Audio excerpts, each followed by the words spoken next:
अस्सलाम वालेकुम वीवर्स, आज हम स्क्वायर रूट के बारे में बात करेंगे।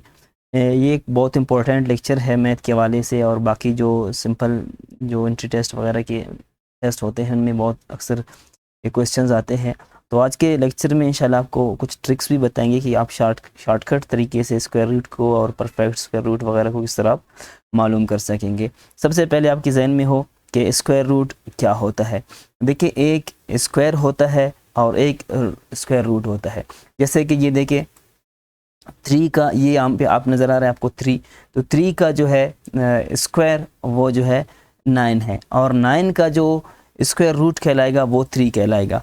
फॉर एग्जांपल आप यहाँ पे देख सकते हैं कि 9 है, ठीक है। हम 9 को 9 से मल्टीप्लाई करेंगे, ठीक है। तो जो भी नंबर हो आप उसको उसी डिजिट से, फॉर एग्जांपल 4 है, 4 को 4 से मल्टीप्लाई करेंगे, और 3 है, 3 को 3 से मल्टीप्लाई करेंगे। तो इसी तरह यहाँ पे 9 है, तो 9 को 9 से मल्टीप्लाई करेंगे तो हमारे पास 81 आएगा, ठीक है। तो 81 स्क्वायर कहलाएगा और 9 इसका रूट कहलाएगा। तो अपने जहन में ये बात रखें कि यहाँ पे ये 81 जो है ये स्क्वायर कहलाता है और ये 9 जो है इसका रूट कहलाता है, और इसको इस साइन से जो है हम इसको रिप्रेजेंट करते हैं, ये आप देख सकते हैं। इसके अलावा आप इसको स्क्वायर को ये पावर 2 भी लगा सकते हैं, और कई जगहों पे आप इसको 1/2 भी आप लिख सकते हैं, रिप्रेजेंट कर सकते हैं। लेकिन जो मेन जो उसका सिंबल है वो जो है ये है स्क्वायर रूट का। इसके अलावा आप एक और चीज़ अपने जहन में रखें कि अगर जो स्क्वायर रूट है वो पॉजिटिव है तो इसका जो, अगर स्क्वायर एक डिजिट है, कोई नंबर है, वो अगर पॉजिटिव है तो इसका स्क्वायर रूट भी पॉजिटिव होगा। अगर इसके अलावा अगर यानी वो डिजिट है उसके लास्ट में, फॉर एग्जांपल आप यहाँ पे लिख सकते हैं, ठीक है, 81, मैं यहाँ पे लिखता हूँ 81। तो 81 का जो है ये अपने जहन में रखें कि 81 यहाँ पे लिखता हूँ, तो इसका स्क्वायर भी जो है जो रूट है वो भी यानी ऑड नंबर होगा। ये अगर ऑड नंबर होगा तो इसका रूट भी जो है वो ऑड नंबर होगा। अभी देखिए 81 का जो रूट है वो 9 है, 9 भी ऑड नंबर है। इसी तरह आप 9 को ले लें, ठीक है। 9 अगर ऑड नंबर है तो इसका रूट भी जो है वो ऑड नंबर होगा। फॉर एग्जांपल 3 है, तो 3 जो है वो भी ऑड नंबर है। इसी तरह अगर आप 16 को ले लें, ये इवन नंबर है, तो इसका जो रूट है वो भी इवन नंबर होगा। For example 4 × 4 = 16।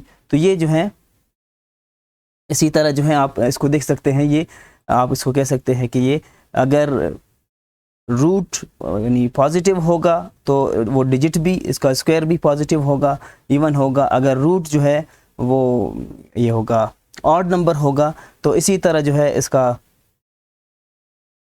इसका रूट भी जो है वो इवन नंबर हो जाएगा। और एक दो तीन चीज़ें और भी हैं, अभी आप इसको देखें कि हमें कैसे पता चलेगा कि ये जो है परफेक्ट स्क्वायर है या नहीं है, ठीक है। परफेक्ट स्क्वायर रूट मालूम करने के लिए एक तो ये है कि आप उसको प्रॉपर प्राइम फैक्टराइजेशन मेथड है या डिवीजन मेथड है, आप उसमें इसको सॉल्व करके देखेंगे। एक तो वो मेथड है, लेकिन शॉर्टकट तरीके से आप इसको कैसे मालूम आप करेंगे कि ये जो है परफेक्ट स्क्वायर है या नहीं है। तो इससे पहले ये भी जहन में रखें कि स्क्वायर रूट मालूम करने के जो है 2 तरीके हैं। एक जो है लॉन्ग डिवीजन मेथड है, ठीक है, वो भी इंशाल्लाह भी डिस्कस करेंगे। और जो दूसरा मेथड है वो जो है प्राइम फैक्टराइजेशन मेथड है। पहले शॉर्टकट तरीके की तरफ जाने से पहले हम ये थोड़ा सा देखते हैं कि लॉन्ग डिवीजन मेथड क्या होता है और प्राइम फैक्टराइजेशन मेथड क्या होता है। लॉन्ग डिवीजन मेथड जो है ये इस तरह होता है, आप इसको देख सकते हैं कि ये एक डिजिट है, 10 है, वो है 49 है और 76 है, ये पूरा एक डिजिट है, ठीक है। फॉर एग्जांपल इसमें 1,04,976 ये जो है 1,04,976 एक डिजिट है, इसका हमें स्क्वायर रूट मालूम करना है। तो इसके लिए इसका जो तरीका है, इसको आपने ऐसे जो है पेयर्स में आपने इसको करना है, ठीक है। ऐसे पेयर्स में आपने करना है, इसको राइट साइड से लेकर लेफ्ट साइड की तरफ आपने जाना है, इसको पेयर करते हुए, ठीक है। अगर लास्ट में एक सिंगल डिजिट रहता है कोई बात नहीं, लेकिन आपने जो है राइट साइड से आपने इसको पेयर करते जाना है। तो ये पेयर 2 पेयर हो गए, तीसरा पेयर ये है, ठीक है। तो ये 10 को हमें करना है, 10 को हम 2 पे करेंगे, 2 2 ज़ार 4 हो जाएंगे, 3 3 ज़ार 9 हो जाएंगे, 4 4 ज़ार 16 हो जाएंगे। याद रखें यहाँ पे आपने जो भी डिजिट आप इसको डिवाइड करेंगे उसके यानी सेम उसी डिजिट से मल्टीप्लाई करना है। अगर 2 पे आप करेंगे तो फिर आपको 2 को 2 से मल्टीप्लाई करके देखना है, 3 पे करेंगे तो 3 को 3 से आपने करके देखना है। तो यहाँ पे हम इसको 3 पे करेंगे, अगर 4 पे करेंगे तो 4 4 ज़ार 16 हो जाएंगे, ये 10 से ज़्यादा हो जाएंगे, तो इसलिए हम 3 पे करेंगे, 3 3 ज़ार 9, यहाँ पे 9 हो गया, 10 से 9 चला गया तो 1 रह गया, ठीक है। ये इस पेयर को हम नीचे उतारेंगे, यहाँ पे ये 149 आएगा, ठीक है। अभी यहाँ पे अगला जो स्टेप है वो बहुत इंपॉर्टेंट है, वो अपने जहन में रखें कि आपने यहाँ पे अगर 3 से आपने ये किया है तो 3 को आपने जो है 2 से मल्टीप्लाई करना है, ठीक है। इसको 2 से आप करेंगे, इसको डबल करेंगे, तो 3 को आप डबल करेंगे तो ये 6 हो जाएंगे, ठीक है। 6 को आप यहाँ पे लिखेंगे। अभी ये 149 इसको आप किस डिजिट से आप मल्टीप्लाई करें कि जो है ये जो 6 है इसमें क्या कौन सा डिजिट लगाएं कि आप उसको मल्टीप्लाई करें तो 149 से कम आ जाए या इसके बराबर आ जाए। तो आप इसको यहाँ पे देखिए, यहाँ हमारे पास यहाँ पे 6 हैं, तो अगर हम 6 को 61 से मल्टीप्लाई करेंगे तो ये 61 ही आ जाएगा, ठीक है। इसी तरह अगर हम 66 में हम 2 लगाएंगे, ठीक है, इसको हम 2 से मल्टीप्लाई करेंगे क्योंकि यहाँ पे हमने 2 लगाया तो इसको 2 से मल्टीप्लाई करना है हमें, ठीक है। 2 2 ज़ार 4, 6 2 ज़ार 12, ठीक है। ये 124 हो जाएगा, ठीक है। तो ये 124 हो जाएगा। अभी अगर हम इसको 63 करेंगे, ठीक है, इसको 63 से करेंगे, 63 मल्टीप्लाई बाय 3 तो लाजम सी बात है ये जाकर 3 3 ज़ार 9, 6 3 ज़ार 18, ये जो हो जाएंगे 189 हो जाएंगे। और ये हमारे पास डिजिट 149 है, तो ये ज़्यादा वाला हम नहीं करेंगे, बल्कि हम जो है इससे छोटा वाला जो डिजिट है 124 करेंगे। तो यहाँ पे हम 6 के साथ 2 लगाकर यहाँ पे भी हम 2 लगाएंगे। इसी तरह जो है हमारे साथ 124 आ जाएगा हमारे पास। अच्छा, इसी तरह जो है हम क्या करेंगे, 9 से 4 चला गया तो यहाँ पे 5 रह गया, 4 से 2 चला गया तो 25 रह गया। तो ये एक पेयर हमारे साथ है यहाँ पे मौजूद, लेकिन चूंकि हमारे पास ये 64 है तो ये छोटा डिजिट है, इस पेयर को भी नीचे उतारेंगे, ठीक है। तो ये क्या हो जाएगा 2576 आ जाएगा। हमारे पास डिजिट यहाँ पे क्या है, ये 6 है, ठीक है, और ये 2 है, तो 2 को हम डबल करेंगे, ये 4 हो जाएगा, ठीक है। तो ये 4 हो जाएगा, 64 हो गया हमारे पास। अभी 64 को एक ऐसे डिजिट से हमें मल्टीप्लाई करना है कि उसका आंसर जो है हमारे पास ये 2576 आ जाए। इसी तरह 1 से हम इसको नहीं कर सकते हैं, हम 2 से इसको हम करके देखेंगे, 3 से करके देखेंगे, ठीक है। तो 64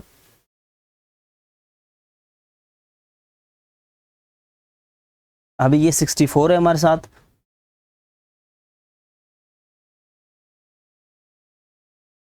ये 64 हो गया हमारे साथ, ठीक है। इसको हम 4 पे मल्टीप्लाई कर 3 पे मल्टीप्लाई करके देखेंगे, 3 3 ज़ार 9, ठीक है, 3 3 ज़ार 9 हो जाएंगे, और 4 3 ज़ार 12, 1 कैरी करेंगे इसका, और 6 3 ज़ार 18 और 1 19, ये जाकर कम हो रहा है, ठीक है, 1929 हो रहा है। तो इसको हम क्या करेंगे, 4 पे हम मल्टीप्लाई करके देखेंगे, ये हो गया 64। इसको आप 4 से मल्टीप्लाई करके, कैलकुलेटर पे आप आसानी से कर सकते हैं, लेकिन मैं इसलिए यहाँ पे कर रहा हूँ ताकि आपको एग्जाम में भी मसला ना हो, ठीक है। 4 4 ज़ार 16, 4 4 ज़ार 16 हो जाएंगे, 1 कैरी करेंगे इसका हम,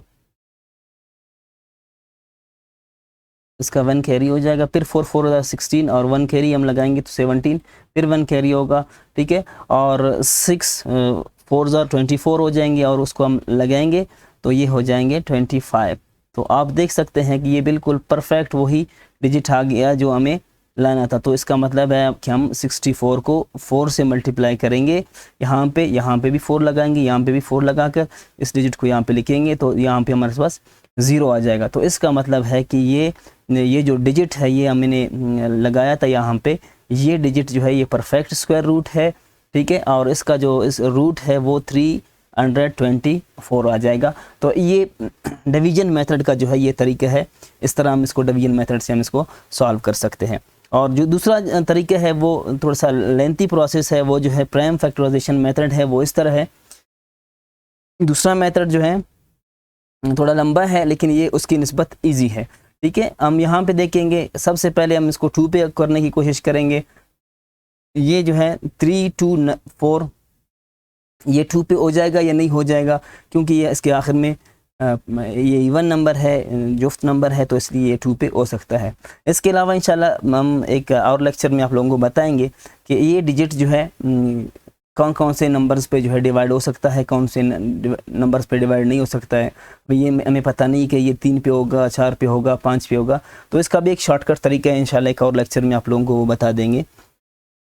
अभी हमने क्या करना है, 2 पे इसको डिवाइड करना है। ठीक है, 2 1 ज़ार 2, ठीक है, और यहाँ पे 1 रह गया, 1 को लेकर इधर लेकर जाएंगे तो ये हो जाएंगे 12। ठीक है, तो 6 2 ज़ार 12, और अभी यहाँ पे 4 हो गया तो 2 2 ज़ार 4, ये यहाँ पे आ गया, ये 1 6 4, जो भी आप इसको मल्टीप्लाई करेंगे तो यहाँ पे आपने लिखना है। फिर ये यहाँ पे लास्ट में 2 है तो ये 2 पे हो सकता है, यहाँ पे 2 हमने लिखा। ठीक है, तो ये 16 है, 8 2 ज़ार 16, अभी ये 2 है तो 1 2 ज़ार 2, 81 आ गया। अभी 81 चूंकि इसके लास्ट में 1 है तो ये 2 पे नहीं हो सकता है, 3 पे इसको देखेंगे। 3 हमने यहाँ पे लिखा, 2 3 ज़ार 6, 2 रह गए, 2 को यहाँ से उठाकर 1 के साथ 1 के करीब लगाएंगे तो ये हो जाएंगे 21। ठीक है, इसमें ऐड नहीं करना है, इसके करीब लिखना है आपने, तो आप 2 को 1 के करीब लिखेंगे तो ये 21 होंगे। 7 3 ज़ार 21, तो यहाँ पे ये 27 आ गया। अभी 27 2 पे नहीं हो सकता है, 3 पे इसको करेंगे। 9 3 ज़ार 27, फिर 9 है, 9 2 पे नहीं होगा, उसको भी 3 पे हम करेंगे, तो 3 पे करके 3 3 ज़ार 9, फिर आखिर में 3 है, 3 जो है सिर्फ 1 पे हो सकता है, तो 3 1 ज़ार 3। तो अभी आपने यहाँ पे देखना है कि ये चीज़ अपने जहन में रखना है कि जब ये जो डिजिट्स है ना, ये जब पेयर्स में होंगे, इनके जोड़े मुकम्मल हो जाएं तो आप समझ लें कि इसका ये एक परफेक्ट स्क्वायर है। अभी देखिए, 2 2s का एक जोड़ा हो गया, 3s का एक जोड़ा हो गया, ये एक और जोड़ा हो गया, यानी 2 पेयर 3 के हैं और एक पेयर 2 का है। इसका मतलब है कि ये परफेक्ट स्क्वायर रूट है। अगर यहाँ पे आप देख सकते हैं, यहाँ पे अगर ये 4 3 है, अगर ये 3 होते, 3s जो है 3 होते यहाँ पे, तो ये परफेक्ट स्क्वायर रूट नहीं होता था। ठीक है, तो आपने क्या करना है, इसको पेयर्स करके लिखना है आपने। फिर पेयर्स में जो है आपने क्या करना है, पेयर्स में सिर्फ एक को लिखना है। अभी ये 2 2s हैं तो इसमें आपने एक को लिखना है, और इसी तरह यहाँ पे 3s हैं। ठीक है, 2 3 है तो 2 3 में आपने एक को लिखना है। यहाँ पे इसी तरह आपने 2 3 है तो आपने एक को लिखना है। तो अगर आप इसको लिखेंगे तो ये क्या हो जाएगा, 1 इस 2 को एक 2 हो जाएगा, 1 2 3 हो जाएंगे। 3 3 ज़ार 9, 9 2 ज़ार 18। 18 जो है अभी आप कह सकते हैं कि 18 जो है इसका परफेक्ट स्क्वायर रूट है। अभी आप इसको हम चेक भी कर सकते हैं कैलकुलेटर पे, ये आप देख सकते हैं 18, ये देखिए 18 का आप स्क्वायर है, वो 18 को 18 से मल्टीप्लाई करेंगे तो ये हमारे पास 324 आ जाएगा। तो ये जो दूसरा तरीका है प्राइम फैक्टराइजेशन मेथड है, ये दूसरा इसका तरीका है। आप इस तरह भी जो है स्क्वायर रूट को आप मालूम कर सकते हैं। अच्छा, ये तो 2 तरीके हो गए, आपको जो भी इजी लगे आप उस तरीके से आप इसको क्वेश्चन को सॉल्व कर सकते हैं। लेकिन आपने जहन में ये रखना है कि जब भी किसी डिजिट के बेस में 2 आ जाए, इसके आखिर में 3 आ जाए, इसके आखिर में 7 आ जाए, इसके आखिर में 8 आ जाए, इसके आखिर में, या 1 0 00 नहीं 1 0 आ जाए, तो फिर आप समझ लेना कि जो है उसका जो है वो परफेक्ट स्क्वायर रूट नहीं है। फॉर एग्जांपल मैंने एक डिजिट लिखा, ठीक है, इसके लास्ट में जो है वो है 4 है, तो इसका मतलब है कि 4 इनमें नहीं है, तो इसका मतलब है कि इसका जो है परफेक्ट स्क्वायर रूट पॉसिबल है। इसके लास्ट में अगर 2 होता तो आप अपने जहन में रखें बस अभी से कि ये जो है परफेक्ट स्क्वायर रूट इसका नहीं बन सकता है, क्योंकि इसके लास्ट में 2 है। इसके लास्ट में अगर 3 आ जाए तो आप समझ लेना कि ये जो है इसका परफेक्ट स्क्वायर रूट नहीं बन सकता है। इसके लास्ट में इसी तरह 7 आ जाए तो अपने जहन में आप रख लें कि इसका परफेक्ट स्क्वायर रूट यानी नहीं है, इसका नहीं बन सकेगा। अगर 8 भी आ जाए यहाँ पे तो ये इस तरह भी डिजिट हो जाए, तो अपने जहन में आपने रखना है कि याद रखना है कि ये जब 8 भी आ जाए तो वो जो है इसका परफेक्ट स्क्वायर रूट पॉसिबल नहीं है। इसी तरह 1 0 आ जाए तो उसका भी परफेक्ट स्क्वायर रूट पॉसिबल नहीं है, ठीक है।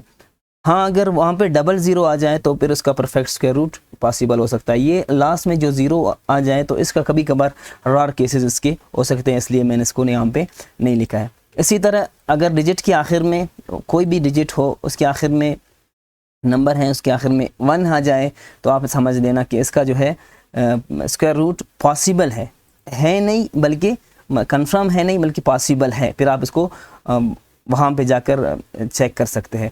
अगर 4 आ जाए तो वो भी पॉसिबल है, अगर 5 आ जाए तो वो भी पॉसिबल है, इसी तरह 6 आ जाए तो पॉसिबल है, 9 आ जाए तो पॉसिबल है, 00 आ जाए तो उसका जो है परफेक्ट स्क्वायर रूट बनाना वो जो है पॉसिबल है। तो ये अपने जहन में ये अपने रखना है कि ये स्क्वायर रूट हमें किस तरह बनाना है और किस तरह स्क्वायर रूट के क्वेश्चंस को हमें सॉल्व करना है।